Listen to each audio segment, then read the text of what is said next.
오늘 아침 뉴스의 맥을 짚어드리는 시간 뉴스연구소. 오늘도 CBS 김광일 기자 나오셨고요. 안녕하세요. 그리고 오늘부터 한 주 동안 김준일 대표가 휴가를 갔습니다. 그래서 그 자리를 맡아주실 아주 귀한 손님 한 분을 모셨어요. 뉴스타파 김경래 기자 어서 오십시오. 안녕하세요. 반갑습니다. 소감이 어떠세요? 김준일 기자가 좀 딱하네요. 이 집에 지금 가가지고 새벽 몇 시에 일어나셨습니까? 오늘 4시쯤 일어났는데 적응이 될지 모르겠어요. 오랜만에 방송에서 어쨌든 최선을 다해서 일주일 동안 좋은 뉴스 말씀드리겠습니다. 촌철살인 김경래 기자만의 그 보석 같은 논평들을 기대하겠습니다. 김광일 기자, 첫 뉴스는요? 최고 단계입니다. 최고 단계. 네. 수도권에서는 새 거리두기 4단계가 오늘 0시부터 적용됐습니다. 오는 26일까지 2주간 최고 단계 지침이 발효됩니다. 네. 식사 등 사적 모임은 오후 6시가 이제 기준인데요. 6시 전엔 4명까지 모일 수 있지만 그 뒤로는 2명까지만 가능합니다. 이제 잠시 후 발표될 어제 신규 확진자는 1,100명대 또 많으면 1,200명 안팎기들 전망입니다.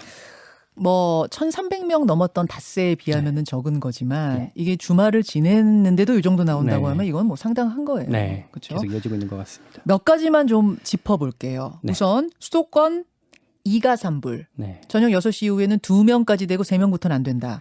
직계 가족도 안 되는 거라면서요. 그러니까 지금까지는 직계 가족이면 8명까지 이제 모일 수 있는데 부모님 동반하면. 그렇습니다. 예. 이제는 그 직계 가족도 포함되지 않습니다. 결혼식 얘기를 좀 자세하게 짚어주세요. 그러니까 결혼식이나 장례식도요. 이제 기존에는 50인, 100인 이런 제한들이 있었죠. 이제는 아예 친족만 가능합니다.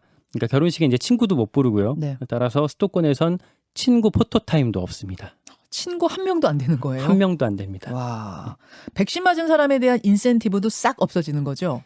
원래는 이달부터 백신 인센티브라고 해서 인원에서 좀 빼준다고 했었죠. 그러나 이제 기준이 강화되면서 백신 맞은 사람도 인원 산정에 다 포함하게 됐습니다. 네. 요양병원 같은 경우도 이제 백신 맞은 사람은 면회가 잠깐 됐었는데 네. 이제 방문 면회 자체가 전면 금지됩니다. 네. 학교들은 어떻게 하기로? 여기 학교에 또 많이 관심을 가지시는데요. 이제 수도권은 전면 원격 수업으로 전환됩니다. 전면. 네, 그러니까 준비가 좀 필요한 경우 오늘 내일 등교한 곳도 조금 있긴 하겠습니다만은 이제 14일부터 전면 원격으로 전환하기로 했습니다. 초등학교 1학년도요. 그렇습니다. 예. 다만 2학기 전면 등교 원칙은 일단은 이제 유지가 됩니다. 하지만 학원, 독서실, 스터디 카페는 밤 10시까지 운영할 수 있습니다. 이제 1년 넘도록 집합 금지, 영업 제한 이제 수탁이 겪었던 탓에 사정이 어렵다는 걸 고려한 것 같습니다. 학원들은 오프라인 수업 할 수 있는데 네. 할 수는 있되 10시까지만 10시까지만. 해라. 이런 거. 다른 다중이용 시설들은 어떻습니까? 영화관, 공연장, 놀이공원, 워터파크, 마트, 백화점, PC방 이런 다중이용 시설도 마찬가지로 10시까지 열 수 있습니다. 다만 클럽, 나이트, 헌팅포차, 유흥주점은 아예 영업할 수 없습니다. 그리고 그 은행이 원래는 오전 9시부터 오후 4시까지 열었잖아요. 예. 이제 영업 시간을 앞뒤로 30분씩 줄인다고 하니까 금융거래할 때 주의하셔야겠습니다. 그래요. 김경래 기자. 네. 거리두기 4단계 강력합니다. 네. 강력하다 보니까 왜 이 지경까지 갑자기 된 거야?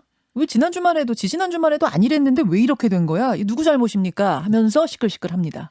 1차, 2차, 3차 대유행할 때도 똑같은 양상이었어요. 사실은. 어떤 문제가 발생하면은 리액션은 딱 2가지거든요. 누구 책임이냐? 그리고 앞으로 어떻게 할 거냐? 이건데 누구 책임이냐가 진짜 중요하냐? 앞으로 어떻게 할 거? 해결이 더 중요한 거 아니야?라고는 하지만 앞으로 재발 방지를 하려면은 그렇죠. 왜 이렇게 됐는가? 이거 따지긴 따져야 됩니다. 이번에는 예. 정부 책임론은 아마 비켜갈 수는 없을 거예요. 왜냐하면 잘 기억해 보시면 6월 말 델타 바이러스 얘기 나왔을 때 네. 방대본에서 이거 좀 조심해야 된다는 취지로 계속 얘기를 했었거든요. 근데 중대본에서 약간 무시하는 기조로 갔어요. 사실 그거를 인정할 수밖에 없을 겁니다. 대통령도 경제 활성화 얘기를 꺼냈었고요. 그래서 이게 앞으로 이제 어떻게 할 건가 보면은 이제 이철희 정무수석 같은 경우에는 겸허히 비판을 수용하겠다라고 얘기했고 네. 김부겸 총리도 비슷하게 얘기를 했습니다. 네.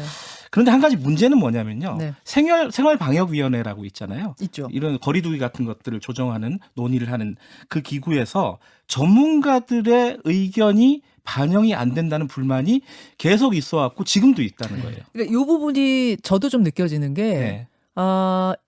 백신 인센티브 이야기가 계속 방역 당국에서 네. 나올 때 저희가 전문가 인터뷰를 하면 전문가들은 하나같이 백신 맞았더라도 야외에서 벗는 거 그거 위험합니다. 좀 분위기가 이르다. 해이해질 수 예. 있어. 이 얘기를 다 했었거든. 그런 맥락인 거죠. 그렇죠. 시그널을 잘못 줄 수 있다. 이런 경고가 계속 있어 왔는데 그게 반영이 안 됐다는 겁니다. 그리고 이게 반영이 앞으로 더 계속 될지 그러면 더 잘 될지 이것도 아직 이렇게 모르겠다는 거죠. 네, 네. 그래서 어쨌든 이게 정부의 고민은 알죠. 알죠. 자영업자 아까 말씀하셨잖아요. 경제적인 이거 문제. 화나죠. 네. 이거는 생존의 위협을 느끼는 거거든요. 하지만 방역은 기본적으로 전문가의 영역이다. 그래서 아마 이번은 다음에 또 비슷한 실책이 나오면 정치적으로도 참 타격이 크지 않을까 이런 생각이 듭니다. 잠시 후에 방역 당국 인터뷰가 준비되어 있습니다. 네. 이런저런 것들 제가 질문해 보도록 하고 우리는 두 번째로 가죠. 앞으로 2달 이재명 흔들기. 더불어민주당 경선 얘기인가요? 네. 이제 대선 경선 후보가 6명으로 압축됐습니다. 네. 기호순으로 추미애, 이재명, 정세균, 이낙연, 박용진, 김두관 후보가 본선에 올랐고요. 앞으로 본선은 대의원과 권리당원 그리고 국민선거인단 투표로 이루어집니다. 결과는 9월 5일에 발표됩니다. 일단 김광일 기자 이제 정치부 기자 아닙니까? 요 6명 예상한 대로 됐어요? 저는 좀 틀렸어요. 유기 경쟁이 치열할 거라고 했는데 정말 치열했던 거예요. 치열했던 거죠. 그러니까 저는 김두관 후보 말고 최문순 후보가 올라갈 줄 알았는데 이게 솔직하게 이렇게 이런 얘기해도 얘기 해도 돼요? 되는 거예요? 뭐 지난 얘기니까. 김광일 기자 얘기입니다. 예. 뭐 이렇게 여러 분석들이 있는데 김두관 후보 같은 경우 이제 영남권에 좀 이제 뭐랄까 기반을 뒀거든요. 그쪽에 많은 또 인구 분포가 있기 때문에 막판에 좀 결집했던 것 같습니다. 이제 본경선은 어떻게 진행될 걸로 예상이 돼요? 그러니까 본경선은 이제 이재명 후보를 향한 견제가 더 뚜렷해질 것으로 보입니다. 본선 첫 번째 전선이 또 바로 형성이 되는 것 같은데요. 예선에서 거론됐었던 경선 연기론 쪽에 또 얘기가 많이 나오고 있습니다. 2위 이낙연 후보가 어제 이제 유례없는 거리두기 4단계 조치를 거론하면서 네. 국민께 고통과 불편을 드리지 않는 방법을 고민하자라고 했습니다. 이게 또 경선을 좀 늦추자라고 해석이 되는데 여기에 또 이제 추미애, 박용진 후보까지 전과 달리 경선 연기에 무게를 싣는 발언을 내놓으면서 또 이렇게 관심이 모아지고 있습니다. 본경선 연기론이군요. 예. 이 질문. 제가 2부에 6명 후보 중에 4명을 짜르륵 만납니다. 다 만납니다. 하나하나 다 질문해보도록 하죠. 김경래 기자. 네. 어제 민주당 경선 이제 6명 이름이 쭉 발표된 뒤에 후보자별 득표율이다 해가지고 막 찌라시들이 돌더라고요. 그렇죠. 근데 한 4가지 버전이 돌더라고요. 김현정 앵커는 4개 예, 받으셨군요. 뭐가 많습니까? 저도 몇 개를 받았는데 네. 이게 궁금하잖아요. 1등이 누군지 2등이 누군지. 맞아요. 뭐 물론 6등이 궁금했긴 했지만은 또 이제 누군지는 대충 알겠는데 몇 퍼센트인지. 그렇죠. 그게 핵심이잖아요. 1등하고 2등 차이가 얼마나 되는지. 4개 정도 돌아다닌다고 하는데 그게 다 아니라고 일단 민주당에서는 얘기했어요. 돌아다니는 거 다 아니다. 네. 아까 김광일 기자가 우리 방송하기 전에 4개 다 아닌 것 같다. 이런 말씀 하셨잖아요. 그러니까 이게 그 공식적으로 아니라 그랬는데 굳이 수치는 말씀드릴 필요는 없을 것 같아요. 그죠? 네. 이게 어떤 거는 이재명 후보가 압도적인 일이고 어떤 거는 1위하고 2위 그러니까 이낙연 후보하고 살짝 좀 붙어 있는 느낌도 있고 3위는 또 사람 자체가 다른 것들이 있어요. 그죠? 뭐가 맞는지는 잘 모르겠어요. 근데 중요한 거는 이게 다 허위 사실이라고 일단 공식적으로 발표를 했고 네. 어떤 정치적인 의도에 의해서 누군가 퍼뜨리고 있다는 거는 사실일 것 같아요. 그러게요. 이 재미로 하기에는 이게 품이 많이 드는 일이거든요. 정교해요. 네, 정교해요. 누군가가 정치적인 의도, 그러니까 1위하고 2위 차이가 얼마나 되는지에 따라서 유불리가 좀 있지 않겠습니까? 그렇죠. 그러니까 유권자들은 그러니까 무시하면 돼요. 예. 그냥 공식적인 발표 있을 때 그걸 중심으로 생각하셔야지 괜히 이거 따라가다 보면은 정치적인 의도에 휘말릴 수 있다. 오늘도 엄청나게 돌아다닐 텐데요, 여러분. 민주당에서는 끝까지 비공개입니다. 철저한 비공개다. 지금 돌아다니는 거 다 틀렸다라는 게 공식 입장이라는 거. 예상과 다른 이변은 없다. 이런 관계자의 말이 민주당 관계자의 말이 언론에 나오거든요. 네. 요게 핵심인 것 같아요. 네. 그런데 예상은 뭐고 그럼 이변은 또 뭐냐? 다 생각이 다르잖아요. 꿈보다 해몽이니까 이것들은 각자 좀 생각을 하시는 게 좋을 것 같습니다. 그나저나 이번에 야당의 그러니까 국민의힘의 김재원 최고위원이 내가 민주당 선거인단에 등록해서 추미애 후보를 찍었다. 공개적으로 말을 했어요. 그러니까 그러니까요. 역선택이 있었다 이런 얘기입니까? 이건 어떻게 봐야 돼요? 김재원 최고위원 국민의힘이잖아요. 근데 예. 뭐 이 남의 당에 가서 이제 선거인단으로 등록했다. 그리고 본인이 이렇게 썼어요. 민주당 국민선거인단에 신청하셔가지고 정권 교체에 힘을 보태달라.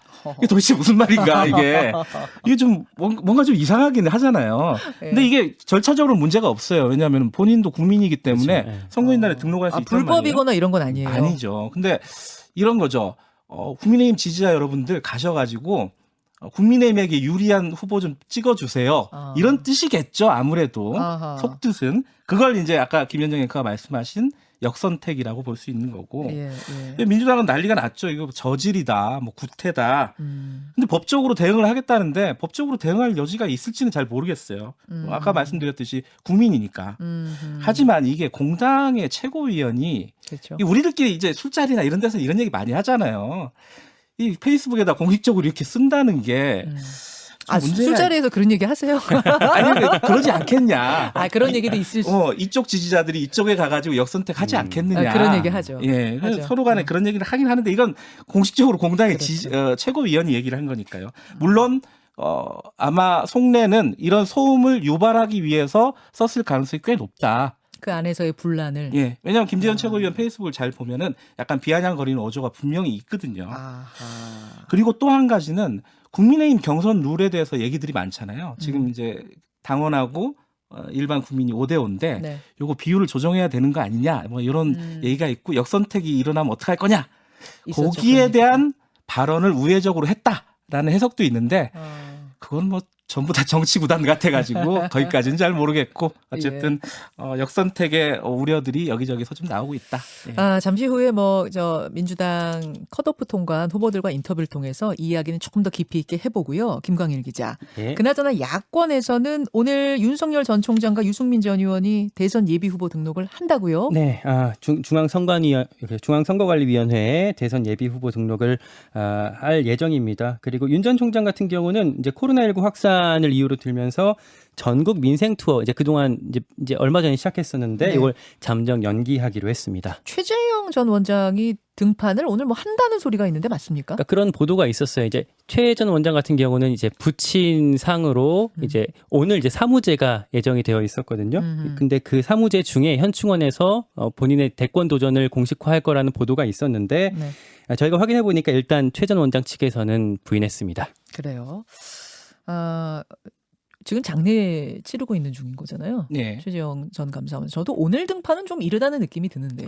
그렇죠. 본인이 이제 오늘은 아니라는 식으로 지금 계속 언론에 보도되고 있고 얘기했다고 보도되고 있고 나오긴 할 텐데 이제 가장 핵심 이제 사람들의 관심사는 국민의힘 입당을 언제 할 것이냐 그렇죠. 이거잖아요. 그러니까 윤석열 총장하고 똑같은 페이스로 가기에는 부담스러울 거예요.